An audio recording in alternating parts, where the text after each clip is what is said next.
तर आज आपण अनुवाद या हे जे 5वं पुस्तक आहे जुन्या करारातील त्याच्यामधून पाहणार आहोत. इंग्लिशमध्ये त्याला ड्यूटरनॉमी असं म्हणतात. आणि पहिले जे 5 पुस्तक आहेत ते मोशेने लिहिलेले आहेत आणि त्याला मोशेचं नियमशास्त्र किंवा देवाचं नियमशास्त्र असं म्हणतात. आणि हा आता जो शेवटचा भाग आहे त्या पहिल्या 5 पुस्तकातला तो आपण पाहत आहोत. तर या पुस्तकाचं नाव अनुवाद किंवा इंग्लिशमध्ये ड्यूटरोनॉमी. ड्यूटरो म्हणजे दुसरं आणि नोमोस याचा अर्थ लॉ, नियम. तर अनुवाद हे जरा वेगळं नाव आहे, पण त्या ड्यूटरोनॉमी त्या पुस्तकाचं नाव नॉर्मल आपल्या मिनिंगमध्ये आहे की दुसरा नियम. आणि हे मोशेने इस्रायली लोकांना दिलेल्या नियमांची पुनरावृत्ती आहे. म्हणजे जसं काय रिकॅप करण्यात आलेलं आहे. आणि का हे रिकॅप केलेलं आहे, का तोच नियम परत एकदा मोशे देत आहे, सांगत आहे, तर ही दुसरी पिढी आहे. पहिली पिढी ही इजिप्तमधून बाहेर आली होती आणि पहिली पिढी रानातच त्यांनी अविश्वास दाखवल्यामुळं ते 40 वर्ष फिरत राहिले होते. आणि 40 वर्षामध्ये जी पहिली पिढी होती ते सर्व मरण पावली. फक्त 2 व्यक्ती त्याच्यातून वचनदत्त देशात जाणार होते, ते म्हणजे कालेब आणि यहोशुआ. तर ते सोडून ही पहिली पिढी जी होती, जी इजिप्तमधून बाहेर आली होती, ती रानामध्येच सर्व मरण पावले. आता ही जी नवीन पिढी आहे, म्हणजे 20 वर्षाच्या खालचे लोक होते जेव्हा ते निघाले, ते लोक आणि कितीतरी लोक त्या 40 वर्षात नवीन जन्माला पण आले असणार, तर ती पिढी, तर ह्याला दुसरी पिढी म्हटलेलं आहे. म्हणजे जे पालक होते ते पालक ऑलरेडी वारलेत, आई वडील वारलेले आहेत, पण त्यांचे मुलं ही दुसरी पिढी आहे. आणि ती दुसरी पिढी आता वचनदत्त देशात जाणार आहे. तर या लोकांना परत एकदा देवाने सांगितलं मोशेला की तू यांना हे नियम सांग. आणि म्हणून जर तुम्ही अनुवादाचं पुस्तक वाचलं तर खूप सारं रिपिटेशन आहे. खूप साऱ्या गोष्टी, जे नियम आहेत, जे आपण निर्गम आणि लेवियामध्ये पाहतो, त्याच गोष्टी परत एकदा मोशे या लोकांना सांगत आहेत. आणि म्हणून याला दुसरा नियम असं म्हटलेलं आहे. दुसरा नियम म्हणजे नवीन नियम नाही आहे, पण दुसऱ्या वेळेस हे नियम सांगण्यात आले. आणि त्यामुळं या पुस्तकाचं नाव ड्यूटरोनॉमी असं ठेवण्यात आलेलं आहे. लेखक तर मोशेच आहे आणि काही काही गोष्टी नक्कीच दुसऱ्यांनी लिहिल्या असाव्या, कारण 34व्या अध्यायात मोशेचा मृत्यू लिहिला गेलेला आहे. तर नक्कीच मोशेने आपला मृत्यू लिहून नाही ठेवलेला आहे, तर नक्कीच कोणीतरी ॲड केलेला आहे त्याच्यामध्ये. आणि म्हणून काही काही भाग हे नंतर काही लोकांनी किंवा यहोशुआने लिहिले असावे. आणि ह्याची तारीख लिहिण्याची जी आहे ती 1410 BC म्हणजे बिफोर क्राइस्ट या काळात हे पुस्तक लिहिलेलं आहे. आणि मोशे हा 120 वर्षाचा झालेला आहे आता. जेव्हा मोशे इजिप्तमधून लोकांना बाहेर काढत होता त्यावेळेस त्याचं वय किती होतं? 80 वर्ष. आणि जेव्हा तो रानात गेला तेव्हा 80 पासून 120 वर्ष, 40 वर्ष तो त्या लोकांबरोबर फिरत होता. आणि आता 120 वर्षात तो मरणार आहे, शेवटचं त्याचं वर्ष आहे. पण त्या शेवटच्या वर्षामध्ये हा काय करत आहे? मोशे त्यांना, नवीन पिढीला शिकवत आहे आणि त्यांना चेतावणी देत आहे. त्यांना म्हणत आहे की हे सर्व नियम तुम्ही पाळा, नाही तर परत परमेश्वराचा क्रोध तुमच्यावर भडकेल. आणि म्हणून या पुस्तकामध्ये काही इतिहास नाही आहे, काही स्टोरी नाही आहे, फक्त नियमच आहेत. आणि हे नियम दिल्यानंतर मोशेचं मरण आहे ते पण आपण पाहूया. पण या पुस्तकात मोशे काय करत आहे? दुसऱ्या पिढीला नियमांची पुनरावृत्ती तो करतो. तोच नियम जो निर्गम आणि लेवी आणि गणनामध्ये आहे तोच नियम आपण या पुस्तकात देखील पाहत आहोत. बरं, आता पहिला जो नियम देण्यात आला होता पहिल्या वेळेस, तो कुठं देण्यात आला होता? सिनाई पर्वताच्या ठिकाणी. जेव्हा ते इजिप्तमधून बाहेर आले, लाल समुद्रातून बाहेर आले आणि मग सिनाई पर्वताच्या पायथ्याशी ते जेव्हा होते त्यावेळेस हे नियम देण्यात आले होते पहिल्या वेळेस. पण आता हा जो नियम देण्यात येत आहे दुसऱ्या वेळेस, तो त्याची जागा वेगळी आहे. त्याची जागा मवाबाच्या मैदानात. तर मवाब हा देश मी मागच्या वेळेस सांगितलं होतं गणनामध्ये की असा सपाट प्रदेश आहे आणि त्या ठिकाणी ते तिथे जमले असताना आपण पाहिलं की बलाक नावाचा राजा होता, बलाम नावाचा संदेष्टा होता आणि बलामाने कसं त्यांना श्राप देण्याच्या ऐवजी आशीर्वादच दिला. तर त्या देशात जेव्हा ते होते त्यावेळेस मोशे त्यांना हे नियम देत आहे. मोशे स्वतः वचनदत्त देशात प्रवेश करू शकला नाही, कारण त्याने देवाची जी आज्ञा होती की खडकाला तू फक्त बोल, पण मोशेने रागामध्ये 2 वेळा काठी त्या खडकावर आपटली आणि त्यामुळे देवाने सांगितलं की तू वचनदत्त देशात प्रवेश करू शकणार नाही, तू लांबूनच हा देश पाहू शकतो. तर त्यामुळे तो देखील जाऊ शकला नाही आणि तिकडे त्याने त्या मवाब देशातच हे सर्व त्यांना सांगितलं आणि तिथेच मग त्याचं मरण आलं. आता या मॅपवरून तुम्हाला कळू शकतं की या ठिकाणी कनान देश आहे, इथे इजिप्त आहे या ठिकाणी, आणि हे जे 2 ब्लू कलरचे दिसत आहेत ते लाल समुद्राच्या गोष्टी, म्हणजे त्याचं पाणी इथे आपल्याला दिसते लाल समुद्राचं. तर इजिप्तमधून ते बाहेर आले इथून आणि मग इथून ते खाली गेले पार सिनाई पर्वताजवळ आणि मग त्यांना वचनदत्त देशात जायचं होतं, म्हणजे वर या ठिकाणी. पण जेव्हा ते जात होते तेव्हा आपण पाहिलं की त्यांनी पाप केल्यामुळे ते इथेच फिरत राहिले या रानात.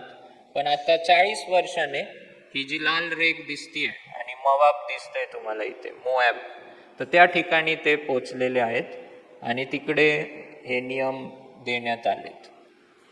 माझा पॉइंटर तुम्हाला दिसतोय की नाही माहीत नाही, पण इकडे, तर इथे ते असताना ते नियम देण्यात आलेले आहेत.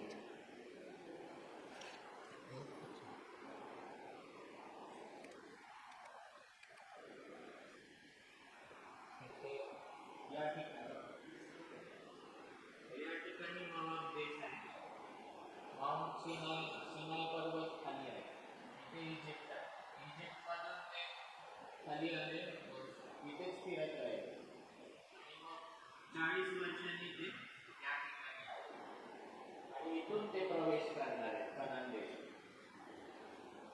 ठीक आहे. तर अशा रीतीने आपण पाहतो या गोष्टी की इथून ते आता आत प्रवेश करणार आहेत. पण ते प्रवेश करण्याच्या अगोदर हे पुस्तक आपण पाहतो. तर याची रूपरेषा सोपी आहे. 3 भागात आपण त्याला हे करू शकतो की पहिला जो भाग आहे अनुवाद 1 ते 4, हे हिस्ट्री रिटोल्ड, म्हणजे या 4 अध्यायामध्ये मोशे काय करत आहे, जे 40 वर्षात ज्या गोष्टी घडल्या त्या 40 वर्षाच्या गोष्टी परत एकदा नवीन पिढीला सांगते की कसं तुम्हाला तिकडे 10 पिढ्या झाल्या इजिप्तमध्ये, कसं तुम्हाला त्याच्यातून बाहेर काढलं देवाने, कसं लाल समुद्रातून तुम्ही बाहेर आला, मग कसं तुम्हाला खडकातून पाणी मिळालं, या सर्व ज्या गोष्टी 40 वर्षात घडलेल्या आहेत. जर तुम्हाला थोडक्यात तुम्हाला वाचायच्या असतील तर हे 4 अध्याय, पहिले 4 अध्याय तुम्ही वाचा.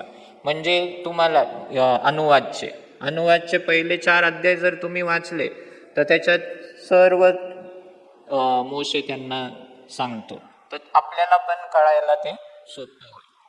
तर इतिहास या 4 अध्यायांमध्ये आहे आणि मग 4 पासून पुढे 4:44 पासून 27 अध्यायापर्यंत, बरोबर, 4:44 पासून 27 अध्यायापर्यंत सर्व नियमच आहेत एका मागे एक, आणि ते नियम देखील काय लॉज आर रिटोल्ड, म्हणजे ते पण परत सांगण्यात आलेले आहेत दुसऱ्या पिढीसाठी. आणि मग 28 अध्याय हा खूप महत्वाचा आहे. बरेच लोकांना अनुवाद 28 माहीत असेल, आशीर्वाद आणि शाप त्याच्यामध्ये दिलेले आहेत. आणि बऱ्याच वेळा वाचण्यात येतात घरी, जेव्हा प्रार्थना होते वगैरे, तेव्हा आपण वाचतो तो अध्याय 28. पण त्यामध्ये करार जो देवाने केला, त्या कराराचे काय आहेत, ब्लेसिंग्ज आणि कर्स. आणि ते ब्लेसिंग आणि कर्स किंवा आशीर्वाद आणि शाप हे आपल्या आज्ञा पालनावर अवलंबून आहेत. जर आपण या सर्व आज्ञा ज्या लिहिलेल्या आहेत, हे कनेक्शन आहे. बऱ्याच वेळा आपण डायरेक्ट वाचतो डायरेक्ट आणि आपण क्लेम करतो की हे आशीर्वाद आपले. पण ते आशीर्वाद हे कसे सुरू होतात, जर तुम्ही नीट वाचलं अनुवाद 28, जर तुम्ही हे आज्ञा पाळल्या तर, जर if you obey these commandments then you will be blessed. तर हे आज्ञा, हे जे एवढे 27 अध्यायापर्यंत जे आज्ञा आहेत, ते जर तुम्ही पाळले तर ते इस्रायली लोकांना हे आशीर्वाद देण्यात आले होते, है ना. पण ते डायरेक्ट लागू होणार नव्हते. जर त्यांनी आज्ञा पाळल्या तर ते लागू होणार होते. आणि जर तुम्ही आज्ञा नाही पाळल्या तर शाप देखील आहेत. आणि शाप हे मला वाटतं 15 वचनं हे आशीर्वादाचे आहेत त्या अध्यायामध्ये. सगळ्यात मोठा अध्याय येतो आणि 15 वचनं हे आशीर्वादाचे आहेत. आणि मला वाटतं 15 ते 68 जे वचनं आहेत ते शाप आहेत. म्हणजे तिप्पट शाप लिहिलेले आहेत. आणि जर तुम्ही इस्रायलचा इतिहास पाहिला तर जे जे शाप त्याच्यात लिहिलेले आहेत ते सगळे त्यांच्यावर आले. का? कारण त्यांनी देवाचं वचन पाळलं नाही, देवाचा करार पाळला नाही. आणि म्हणून हे पुस्तक महत्त्वाचं आहे. यहुदी लोकांसाठी पण हे खूप महत्त्वाचं ते मानतात. येशू ख्रिस्तासाठी देखील खूप महत्त्वाचं होतं, कारण येशू ख्रिस्ताने पण मला वाटतं सगळ्यात जास्त जर जुन्या करारातून कोट केलं तर या पुस्तकातून कोट केलेलं आहे. तर असं हे ड्यूटरनोमी असं पुस्तक आहे. तर इथे इतिहास आहे, इथे नियम आहेत आणि त्या नियमांना जोडलेले काय आहेत, आशीर्वाद आणि श्राप आहेत. तर अशा रीतीने हे पुस्तक तुम्ही मनात ठेवून वाचू शकता आणि कनेक्शन पहा तुम्ही आणि त्या रीतीने अभ्यास करा आणि वाचा, म्हणजे हे कळेल आणि तुम्हाला देखील आशीर्वाद मिळेल. इथे आपण पाहतो की मोशे 34व्या अध्यायात अगोदरपासूनच देवाने सांगितलं होतं, पण 34व्या अध्यायात देवाने मोशेला सांगितलं की तो एक नेबो पर्वतावर तू चढ, आणि तो मोआब देशातलाच पर्वत होता. आणि मग तिथेच परमेश्वराने म्हणजे असं पुरलं असं लिहिलेलं आहे. तर म्हणून तो कुठं पुरला गेलाय काहीच कोणाला माहिती नाही. पण त्या पर्वतावर चढल्यावर लांबूनच देवाने मोशेला तो वचनदत्त देश दाखवला आणि मग त्यानंतर तो मरण पावला. आता हे तुम्हाला दिसणार नाही, पण काही म्हणजे बघायची गरज नाही एवढं बारीक रीतीने, पण हे नंतर मी फॉरवर्ड करू शकतो. पण हे जे लिहिलंय हे कव्हनंट स्ट्रक्चर म्हणजे कराराची रचना. म्हणजे आज आपण जे करार करतो ना वकिलाकडे जाऊन, तर त्या ग्रीन पेपरवर आपण करार करतो है ना, आणि त्याचं जे फॉर्मॅट असतं ते कम्प्युटरमध्ये फीड असतं. मग जे लोक येतात की आम्हाला हा करार करायचा आहे, मग ते काय करतात, फक्त ॲड्रेस बदलतात, नावं बदलतात, बाकीचं सगळं त्यांचं स्ट्रक्चर फीड असतं. आणि मग नुसतं विटनेसेस नावं वगैरे ते बदलून ते काय करतात, चेंज करतात आणि आपल्याला देतात. मला हे सांगायचं की प्रत्येक कराराचा एक फॉर्मॅट असतो, फॉर्मॅट त्याला टेम्पलेट म्हणू शकतो किंवा एक स्ट्रक्चर, एक आराखडा असतो असा. आणि तो फिक्स असतो. पहिलं काय येणार, नावं येणार, नंतर काय येणार, मग नियम येणार सगळे. आता जे भाड्याने घरात राहतात तर त्यांच्यासाठी त्यांना माहीत असेल की एक करार असतो आणि मग ते करार त्याच्यामध्ये नियम असतात. ते जर नियम त्या भाडेकरूंनी पाळले तर मग त्याच्यासाठी रिलेटेड आशीर्वाद असतात, किंवा आपण म्हणतो आशीर्वाद नाही म्हणत त्याला, पण जर त्यांनी पाळले तर तुमचं चांगलं होईल असं असतं. आणि जर त्यांनी ते पाळले नाही तर काय तुम्हाला शिक्षा होईल ती पण तिथं लिहिलेली असते. समजते तुम्हाला? म्हणजे आधी नावं वगैरे असतात, मग नियम असतात, आणि मग नियमानंतर त्याच्याशी रिलेटेड नियम पाळले तर तुमचं काय चांगलं होईल आणि नियम नाही पाळले तर काय शिक्षा होईल हे सगळं लिहिलेलं असतं. त्याचप्रमाणे जुन्या काळात म्हणजे मोशेच्या काळात पण जे राजे होते आणि 2 राष्ट्र होते त्यांच्यामध्ये पण करार व्हायचे, आणि त्या करारामध्ये जो फॉर्मॅट वापरला जायचा तो लोकांना माहीत होता, आणि ते कराराचे फॉर्मॅट मिळालेले उत्खननामध्ये. जेव्हा लोक शोध घेतात आणि खोदून ते काढतात तर दगडी पाट्यांवर असे हे करार सापडले आहेत, आणि तिकडचा जो फॉर्मॅट आहे त्यांचा आणि या ड्यूटरनॉमीचा जो फॉर्मॅट आहे कराराचा तो मॅच होतो. तो काय होतो? मॅच होतो, आणि त्याने आपल्याला कळतं की बायबल हे खरंच त्या काळातलं आहे आणि त्या काळाशी रिलेटेड सर्व गोष्टी आहेत आणि खूप चांगल्या रीतीने ते मॅच होतात. तर ते वचनं आणि त्याचं फॉर्मॅट ते मी इथे वचनं दिलेले आहेत, ते नंतर तुम्ही त्याचा अभ्यास करू शकता. पण मला हे सांगायचं की ड्यूटरनॉमीचं जे पुस्तक आहे ते कराराच्या फॉर्मॅटमध्ये, आणि त्या कराराशी रिलेटेड जे नियम आहेत ते दिलेले आहेत, आणि ते नियम पाळले तर काय आशीर्वाद मिळतील आणि नियम नाही पाळले तर कुठले श्राप मिळतील हे सगळं दिलेलं आहे. आणि तो फॉर्मॅट तेव्हाच्या लोकांनी जे करार केलेत त्याच्याशी बिलकुल एकदम चांगल्या रीतीने मॅच होतो तो. आणि म्हणून जे लोक म्हणतात की मोशे होता की नाही, हे सर्व इतिहास खरा आहे की नाही, हे सर्व जे लोक म्हणत होते आणि मनात शंका ठेवत होते, हे सगळं या शोधामुळे, या अभ्यासामुळं ते फेल ठरलेलं आहे. जितके शोध लागतायत, जितक्या गोष्टी लोक डिस्कवर करतायत, अभ्यास करतायत, त्याने बायबल आहे ना आणखीन आणि आणखीन काय होतंय, खरं ठरतंय. हे खोटं ठरत नाहीये, खरंच ठरत आहे. तर हे आपल्याला कळालं पाहिजे की आपला जो विश्वास आहे त्याला इतिहासाची जोड आहे, इतिहासातून पुरावे आहेत. जे काही झालेलं आहे अशी दंतकथा नाही आहे ही बायबलची स्टोरी, फेरी टेल नाही आहे. तर सर्व गोष्टींचा इतिहास आहे, सर्व गोष्टी तारखांसहित, प्रूफसहित, फिजिकल प्रूफ आपल्याला मिळालेले आहेत. दाविदापर्यंत आणि मला वाटतं 1200 BC पर्यंत, म्हणजे इस्रायल हे इजिप्तमध्ये होतं, त्याचं पण एक प्रूफ मिळालेलं आहे फिजिकल.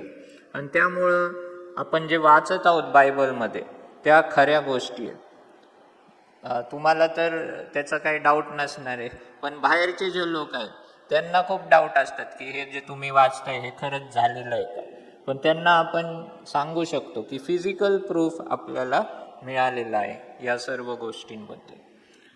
आणि अशा रीतीने पण आपण सांगू शकतो की ज्या कराराची जी रचना आहे ती एकदम मॅच होते या सर्व पुस्तकाबरोबर. आणि त्यामुळं आपण जे विश्वास ठेवतो याला आणखीन आपण खंबीर केला पाहिजे, आणि आपण कधी असं मनात डाऊट आला नाही पाहिजे आपल्या की आपण जे विश्वास ठेवतोय हा खरंच आहे का, का आपण फसलो गेलोय, लोकांनी चर्चनी आपल्याला सांगून आपण नाही का लहानपणापासून आपण ऐकत आलोय म्हणून आपल्याला वाटतं आपण तेच विश्वास ठेवायचा. पण तसं नाही. आपण या विश्वासाची पारख करू शकतो, शोध लावू शकतो, आणि शोध लावल्यावर, अभ्यास केल्यावर आपल्याला कळतं की आपण जे विश्वास ठेवतोय हा खरा विश्वास आहे, याला इतिहासाची जोड आहे.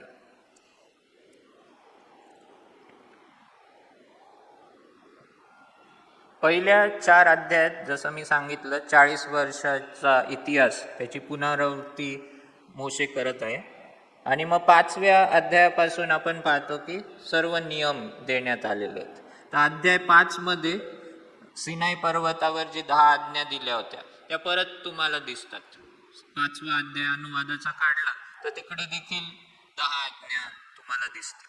मग 6वा अध्याय जो आहे तो खूप महत्वाचा आहे इस्रायली लोकांसाठी, कारण त्याच्यामध्ये एक विश्वासाचं जे ब्रीद वाक्य क्रीड म्हणतो आपण त्याला, तर ते इथे दिलेलं आहे. त्याला शेमा असं म्हणतात. हिब्रू लोक काय म्हणतात त्याला? शेमा. आणि ते कुठलं वाक्य आहे तर 6:4 ते नंतर आपण पाहूया.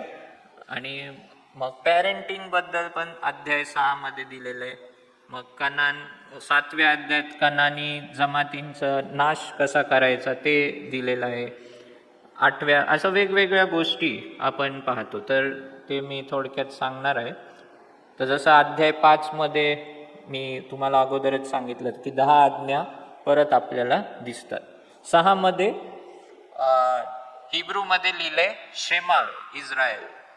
हिब्रूमध्ये शेमा इस्रायल. शेमा म्हणजे ऐकणे, ऐक किंवा श्रवण कर. शमुएल जो शब्द आहे, शमुएल, शमुएल म्हणजे काय? हर्ड ऑफ गॉड है ना, हर्ड ऑफ गॉड, देवाने ऐकलेला. तर त्यामुळं शमा जो शब्द आहे शेमा, तर शेमा म्हणजे हे इस्रायल ऐक, हिअर ओ इस्रायल. तर या हिअर किंवा लिसन त्याला शेमा म्हणतात. आणि म्हणून त्या वाक्याचं नावच त्यांनी शेमा ठेवलेलं आहे. तर तो विश्वासाचं ब्रीद वाक्य काय आहे? हे इस्रायला श्रवण कर, आपला देव परमेश्वर हा अनन्य परमेश्वर आहे. Hear O Israel, the lord your god is one. Hear O Israel, the lord your god is one. आता इंग्लिशमध्ये वन आल्यामुळं खूप आपल्याला लोक म्हणतात की तुम्ही तर परमेश्वर तर एकच आहे, मग येशू कसा काय, आणि मग ट्रिनिटी कसं काय, आणि हे खूप वचन घेऊन खूप वाद घालतात. विशेष करून मुस्लिम जे बांधव आहेत तर त्यांच्यासाठी हे वचन ते म्हणतात की जर एकच परमेश्वर आहे मग हे कसं काय.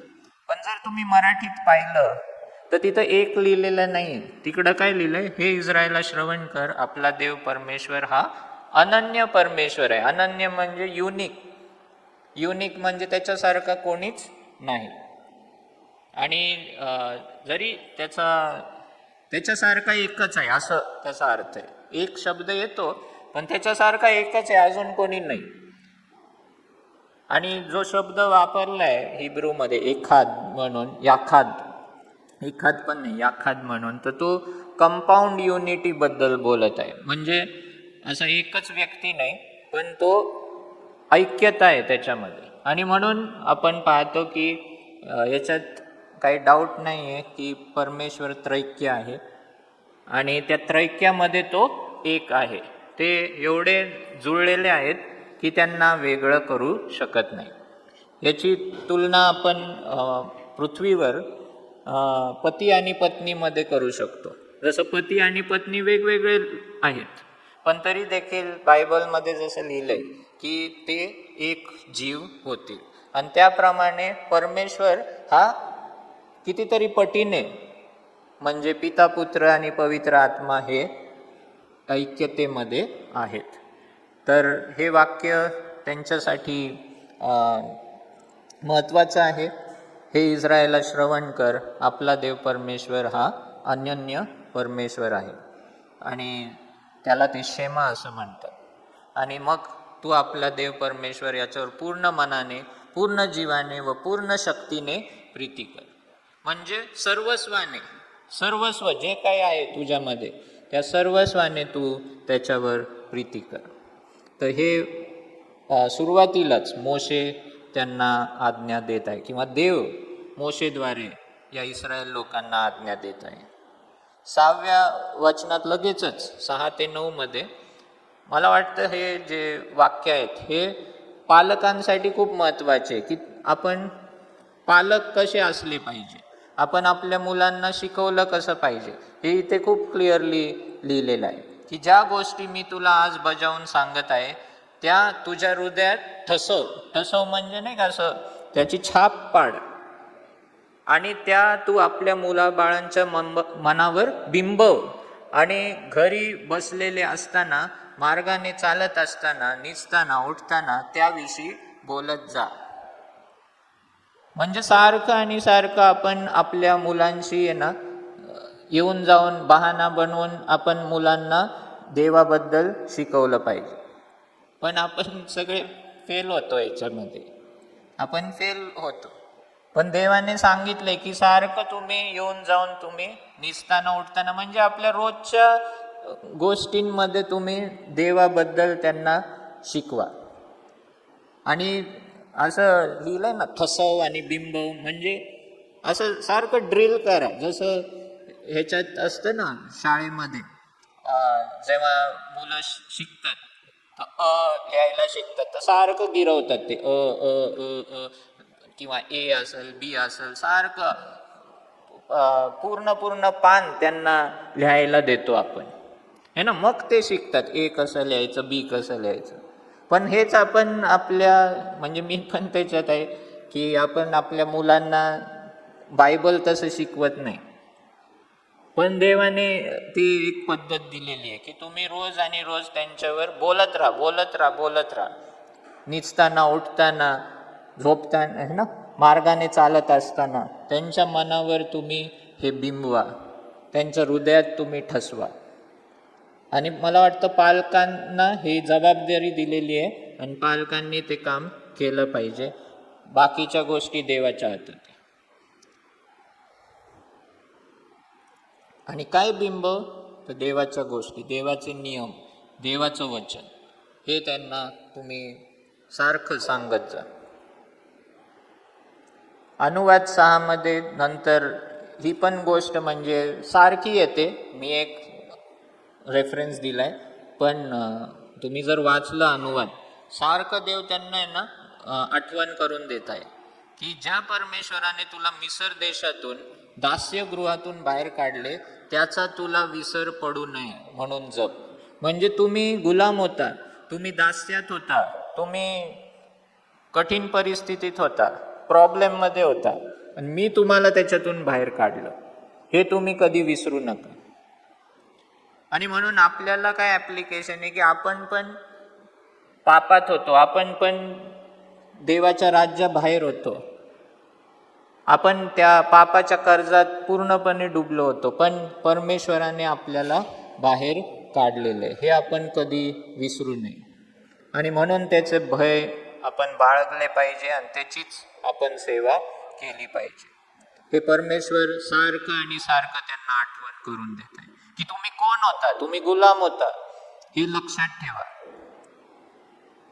आणि म्हणून मी तुम्हाला सोडवलंय आणि म्हणून तुम्ही माझीच उपासना केली पाहिजे. 15व्या वचनात तो म्हणत आहे की तुझा देव परमेश्वर ईर्ष्यावान देव आहे, ईर्ष्यावान आहे. जर आपण दुसरीकडे गेलो, दुसऱ्या देवांकडे, तर त्याला सहन होत नाही, कारण त्याने आपल्याला त्या गुलामीतून बाहेर काढलंय. मग 7वा जो अध्याय आहे त्याच्यामध्ये परमेश्वर त्यांना आज्ञा देत आहे की हे सर्व जे 7 देश आहेत, कनान देश म्हणजे एकच देश नव्हता, 7 वेगवेगळे लोक होते. इथं लिहिलेलं आहे बघा, हित्ती, गिर्गशी, अमोरी, कनानी, परिजी, हिव्वी आणि यबुसी, ही 7 राष्ट्रे जी तुमच्याहून मोठी आहेत आणि समर्थ आहेत असं लिहिलेलं आहे. तुमच्यापेक्षा मोठी आणि समर्थ अशी 7 राष्ट्र, त्यांची जागा मी तुम्हाला देत आहे. आणि म्हणून जेव्हा तू आज जाशील तेव्हा तू त्यांचा पराभव करशील, तेव्हा त्यांचा समूळ नाश कर, त्यांच्याशी करार मदार करू नकोस व त्यांच्यावर दया करू नकोस. जेव्हा देव त्यांना ही जागा देत होता कनान देश, तेव्हा देवाने काय सांगितलं होतं, या सर्व लोकांचा तू समूळ नाश करायचा आणि मग त्या जागेमध्ये तुम्ही राहायचं. बऱ्याच लोकांना प्रश्न पडतो की आपला देव कृपाळू, दयाळू आणि प्रेमळ असा देव आहे, मग तो एवढी लोकांची हत्या करायला का सांगते? पण पहिली गोष्ट, इस्रायली लोकांनी त्यांना मारलं नाही, देव मारत होता त्यांना. आणि देव जेव्हा कोणाचा जीव घेतो तर त्याला तो हक्क आहे. मनुष्य जेव्हा घेतो तेव्हा ते खून म्हणण्यात येतं, पण देव जेव्हा जीव घेतो कोणाचा तर ते त्याच्यासाठी योग्य आहे, कारण देवच जीवन देतो आणि देवच जीव घेऊ शकतो, परत घेऊ शकतो. इस्रायली लोक फक्त काय होते, एक माध्यम होते.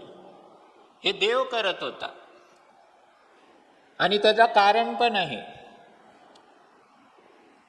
हे जे राष्ट्र होते हे खूपच वाईट गोष्टी करत होते. हे जे 7 राष्ट्र आपण पाहतो, यांची जी जागा देव देत होता इस्रायली लोकांना, हे राष्ट्र खूपच वाईट रीतीने त्यांचं जीवन जगत होते आणि त्यामुळे देव त्यांना संपवत होता. जर तुम्ही पाहिलं हे चित्र पहा तुम्ही, तिकडे वेगवेगळे देव होते आणि कमोश नावाचा एक देव होता. तर तिथे आपण पाहतो की लहान मुलं हे देत आहेत, लहान बाळ, आणि हा जो देव आहे ती मूर्ती आहे, तिला आतमध्ये लाकडं टाकून असं जाळ करायचे आणि मग हे जे मेटलचं ती मूर्ती होती कॉपरची, आणि ती लाल व्हायची अशी, आणि त्या हातांमध्ये हे बाळ जे आहे ते इथं ठेवायचे. आणि हे लोक इथे वाद्य वाजवत आहेत, ड्रम वाजवत आहेत जोरजोरात, आणि त्या वाद्यांच्या आवाजामध्ये हे जिवंत बाळ इथे ठेवण्यात यायचं आणि ते पूर्णपणे जळून करपून जायचे. अशा रीतीने ते सॅक्रिफाईस करायचे. कमोश नावाचा हा देव. तर अशा रीतीचे प्रकार या देशांमध्ये चालू होते आणि अजून पण मी दाखवल तुम्हाला. पण लहान मुलांचा बळी देणं, जेव्हा यरिहोची जागा त्यांना सापडली, तेव्हा त्यांचे जे घरं होते त्या घरांच्या मध्ये लिव्हिंग रूम, जी त्यांची मेन रूम असायची, त्याच्या खाली त्यांना असे लहान लहान असे माठ सापडले आणि त्या घड्यांमध्ये लहान लहान बोन्स पण सापडले. तर म्हणजे अशा रीतीने ते काही गोष्टी करायचे, लहान मुलांचा बळी द्यायचे. आणि देवाला हे खूप वीट आणणारं होतं. आणि अशा रीतीची जी संस्कृती होती, देव त्यांच्याबरोबर थांबतो, तो त्यांना सुधारायचा प्रयत्न करतो. पण जेव्हा ही अशी संस्कृती सुधरत नाही, मग देव काय करतो, त्यांना समूळ नाश करतो. आणि म्हणून हे जे असाइनमेंट होतं या लोकांना संपवायचं, देव अब्रामापासून वाट पाहत होता. जर तुम्ही जेनेसिस 15 वाचलं, उत्पत्ती 15, त्याच्यामध्ये देव त्याला सांगतो की 400 वर्ष लागतील तुला हा देश मिळायला. का? कारण त्यांच्या पापाचा घडा अजून भरलेला नाही. म्हणजे देव थांबला होता 400 वर्ष की हे लोक सुधारतील, पण ते जेव्हा सुधारले नाही, म्हणून देवाने ठरवलं की या राष्ट्रांचा नाश करायचा.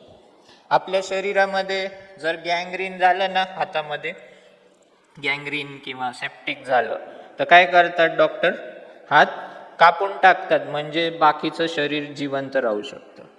आणि त्याच रीतीने परमेश्वर कधी कधी एका संस्कृतीला संपून टाकतं, कारण त्या संस्कृतीमुळं काय होणार असतं, बाकीचे लोक पण दूषित होणार असतात आणि मग देवाला हे करावं लागतं. आणि देवाने हे जे असाइनमेंट होतं हे कोणाला दिलं होतं? इस्रायल लोकांना. आणि म्हणून आपण किती विचार केला की कसं काय देव असं आज्ञा देऊ शकतो सगळ्यांचा नाश करायचा, पण हे देव ठरवतो आणि देवाला जास्त माहिती आपल्यापेक्षा, आणि त्या रीतीने देव कार्य करत असतो.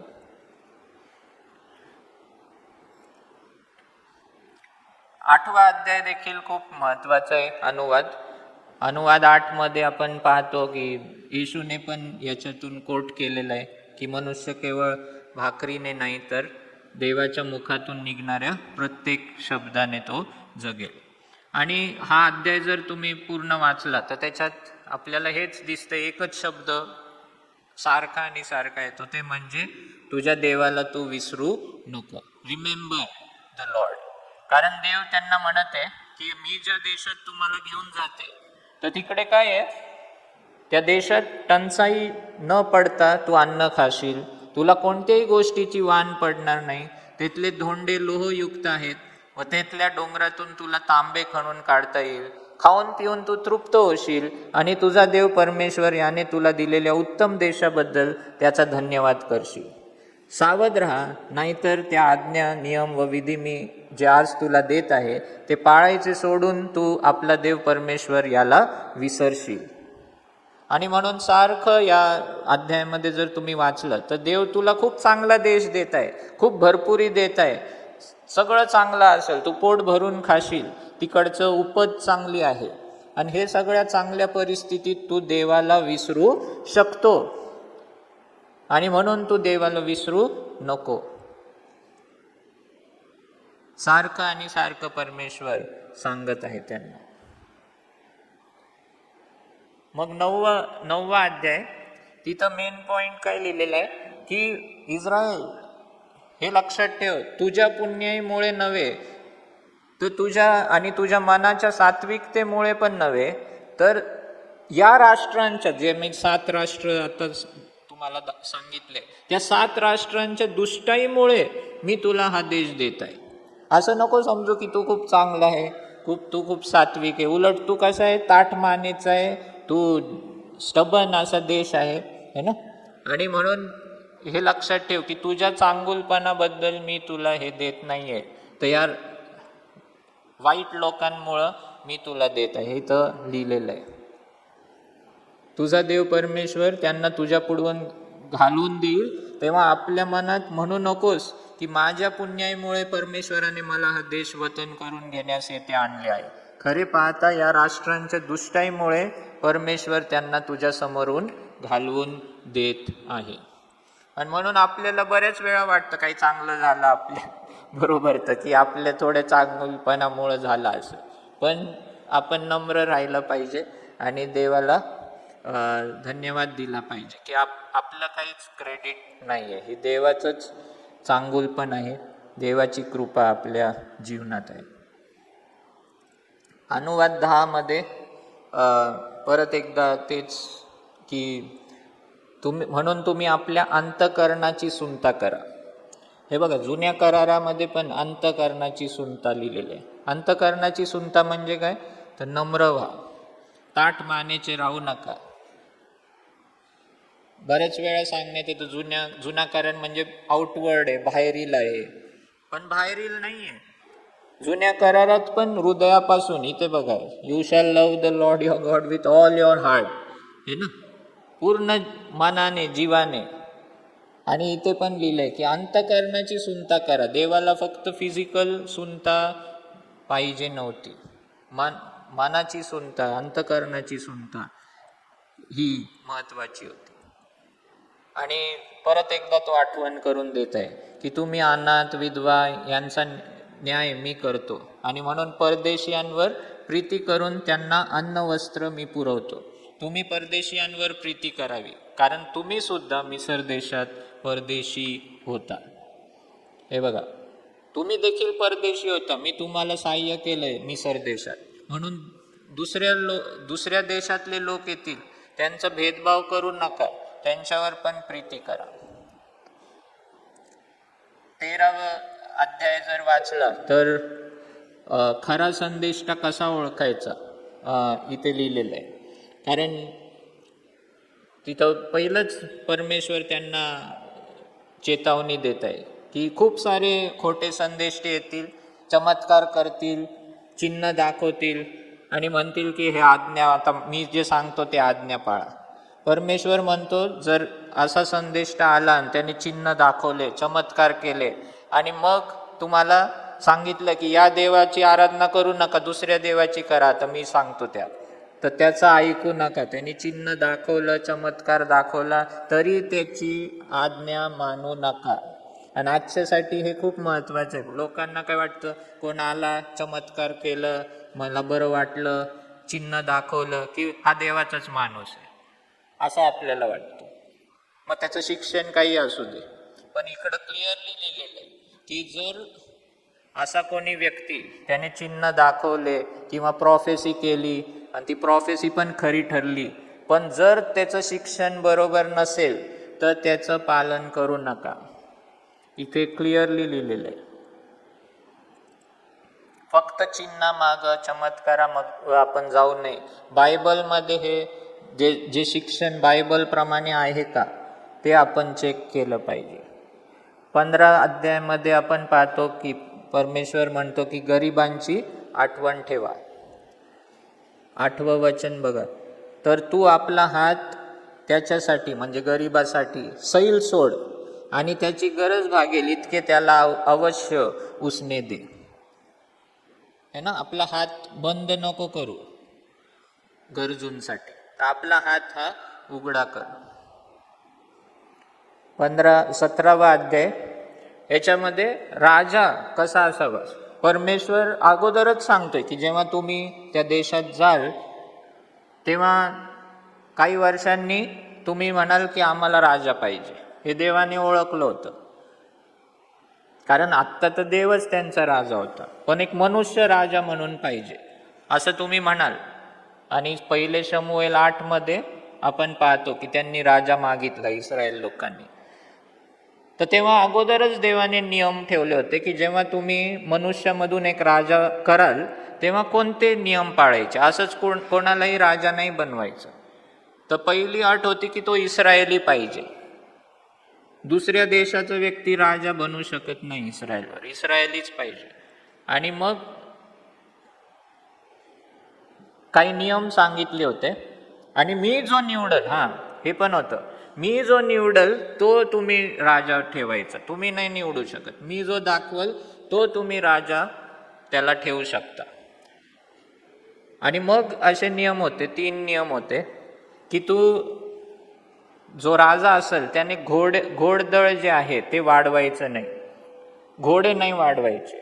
दुसरं होतं की त्याने पुष्कळ बायका करायच्या नाही. आणि तिसरं होतं की त्याने पुष्कळ सोनं रूपं याचा साठा करायचा नाही. आणि जर तुम्ही पुढं पाहिलं, शल्मोनाने हे 3 गोष्टी केल्या. शल्मोनाने घोडे वाढवले, शल्मोनाने पुष्कळ बायका केल्या आणि शल्मोनाने सोनं चांदी देखील खूप वाढवलं. जे जे इथं लिहिलंय तेच त्यांनी केलं. आणि त्यामुळं देवाने त्याला शिक्षा केली. जे इस्रायल राष्ट्र होतं ते 2 भागात डिवाइड झालं त्याच्या पापामुळं.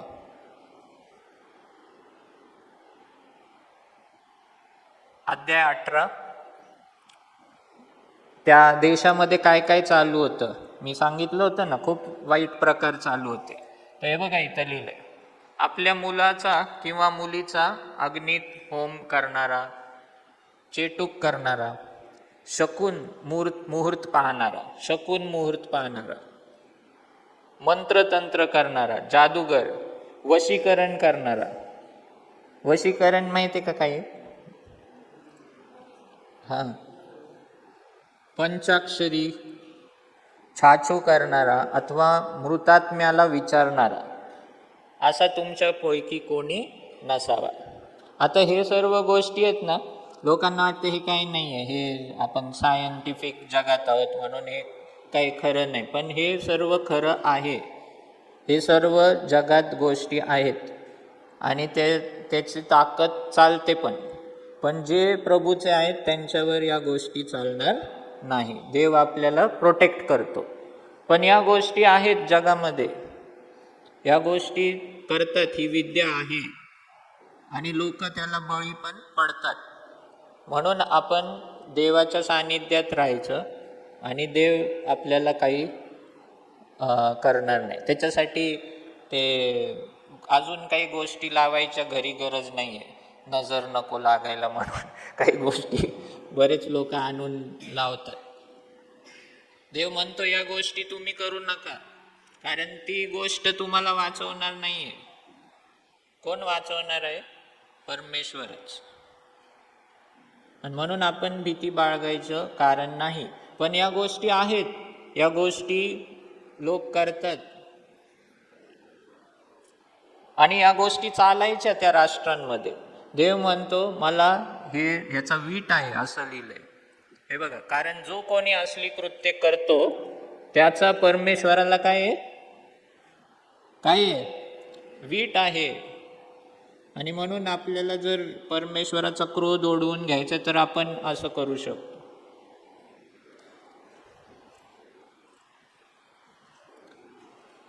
अध्याय 24, परत एकदा अनाथ, विधवा आणि गरिबांची आठवण इथे लिहिलेलं आहे. तू आपल्या शेतातील पीक कापशील तेव्हा जर शेतात एखादी पेंडी चुकून राहिली तर ती आणायला परत जाऊ नकोस.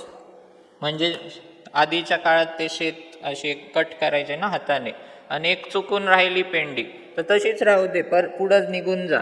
ती कोणासाठी ठेव? विधवांसाठी, अनाथासाठी आणि गरिबांसाठी, है ना. देवाची इच्छा आहे की आपण जे काय कमवतो त्याच्यातून थोडासा भाग या लोकांसाठी आपण ठेवावा. देवाची इच्छा आहे. आणि आज आपण म्हणू शकतो माझ्याजवळ तर शेतच नाहीये, हे नाही, पण ते तसं नाहीये. शेत नाहीये तर काय, आपण पगार मिळतो आपल्याला किंवा काहीतरी जे काय आपण कमवतो तर त्याच्यातून आपण देऊ शकतो, है ना. त्याचा अर्थ हे नाही की शेत असलेल्याच लोकांसाठी हे कमांड आहे. समजते तुम्हाला? सगळ्यांसाठी येते. आणि देवाची आज्ञा आहे, ही देवाची आज्ञा आहे. आणि म्हणून आपण देणारे झाले पाहिजे. जसं देवाने सांगितलं की हात उघडा ठेवणारे आपण सैल सोड, असं लिहिलेलं आहे.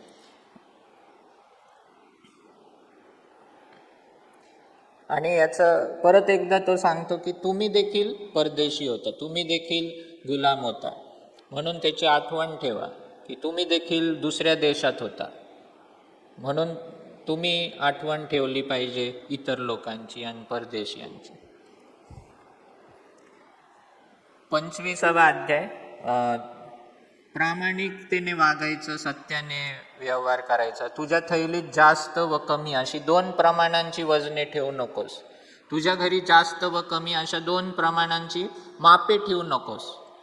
तुझी वजने म्हणजे काय? एक खोटा आणि एक बरोबर, है ना. माप म्हणजे 1 किलोचं माप आहे पण ते वेगळंच कमी असणार, असं ठेवू नको. तुझी वजने यथायोग्य व बरोबर असावीत, म्हणजे जो देश तुझा देव परमेश्वर तुला देत आहे त्यात तू चिरकाल राहशील. म्हणजे तुझे व्यवहार, देव आपल्या व्यवहाराकडे लक्ष देत आहे. आपण कसा बिझनेस करतो, आपण कसं देवाणघेवाण करतो, आपण आपल्या पैशाच्या व्यवहारात कसे आहोत, परमेश्वर हे सर्व लहान सहान गोष्टी बघत असतो. आणि मग अध्याय 28 येतो. जसं मी सांगितलं महत्त्वाचा अध्याय. आणि तिथं लिहिलंय की तुझा देव परमेश्वर याची वाणी तू लक्षपूर्वक ऐकशील आणि या ज्या सर्व आज्ञा आज मी तुला सांगतो त्या काळजीपूर्वक पाळशील तर, हे बघा, तर तुझा देव परमेश्वर पृथ्वीवरील सर्व राष्ट्रांपेक्षा तुला उच्च करील आणि मग ते आशीर्वाद आहेत की तू आपला देव परमेश्वर याची वाणी ऐकशील तर हे सर्व आशीर्वाद तुझ्याकडे धावत येतील.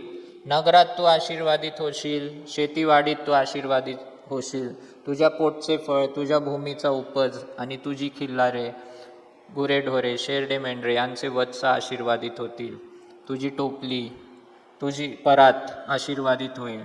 तू आत येशील तेव्हा आणि बाहेर जाशील तेव्हा आशीर्वादित होशील.